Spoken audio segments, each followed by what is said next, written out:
and welcome to the program on tonight, and welcome to the conversation. Tonight, I will begin a series titled America and the Doctrine of, pardon me for a moment. I'll begin the series entitled America and the Doctrine of Manifest Destiny.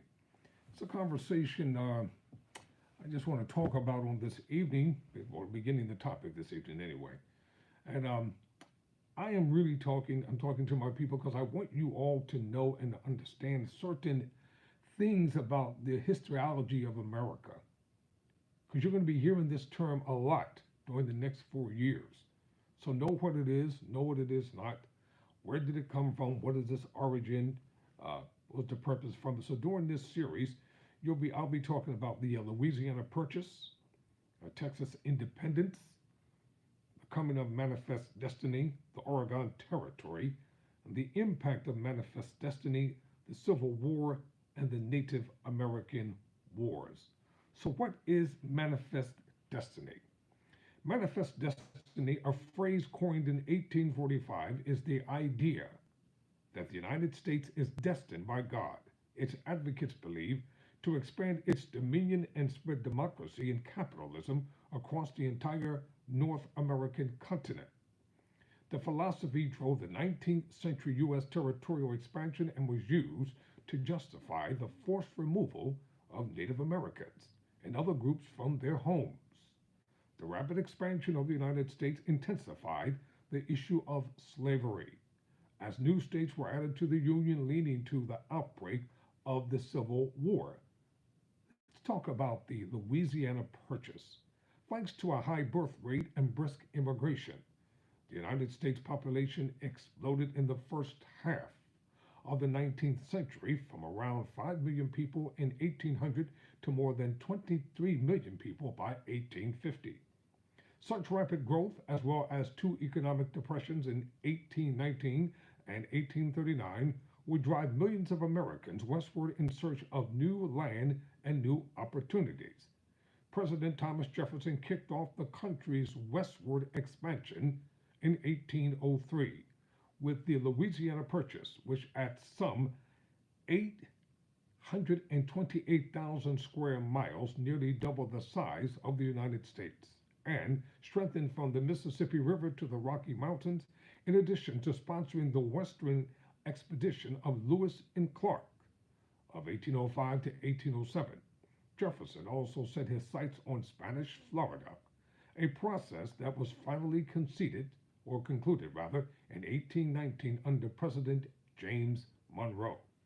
But critics of that treaty faulted Monroe and his Secretary of State, John Quincy Adams, for yielding to Spain what they considered legitimate claims on Texas, where many Americans continued to settle.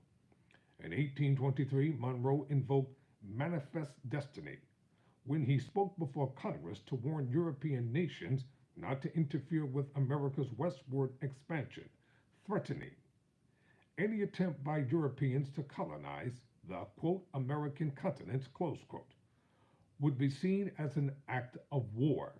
The policy of an American sphere of influence and non-intervention in European affairs became known as the, quote, Monroe Doctrine, close quote. After 1870, it would be used as a rationale for U.S. intervention in Latin America. Cries for the re-exnation cries for the re-annexation of Texas increased after Mexico, having won its independence from Spain, passed a law suspending U.S. immigration into Texas in 1830. Nonetheless, there were still more Anglo settlers in Texas than Hispanic ones, and in 1836, after Texas won its own independence, its new leadership sought to join the United States. The administrations of both Andrew Jackson and Martin Van Buren resisted such calls, fearing both war with Mexico and opposition from Americans who believed calls for annexation were linked with the desire to expand slavery in the Southwest. But John Tyler, who won the presidency in 1840, was determined to proceed with the annexation. An agreement concluded in April 1844 made Texas eligible for admission as a U.S. territory and possibly later as one of more states.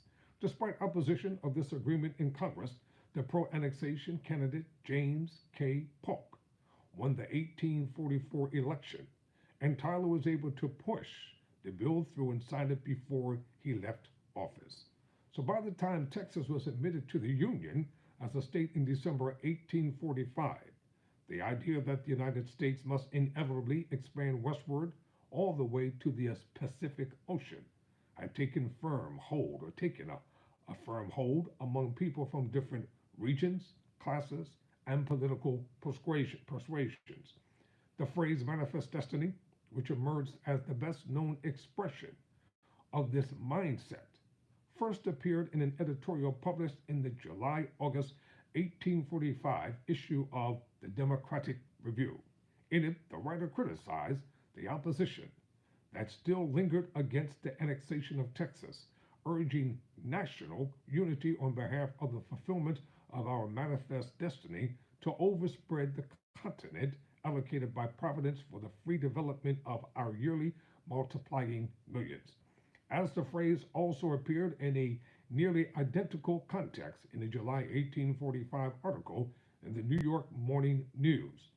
Its originator is believed to be John O'Sullivan, the editor of both the Democratic Review and the Morning News at the time. That December, another Morning Star News article mentioned manifest destiny in reference to the Oregon Territory, another new frontier over which the United States was eager to assert its dominion. In part two, I'll be talking about the Oregon Territory, America, and the doctrine of manifest destiny. I'm Tyrone Bowman. Never surrender, never quit.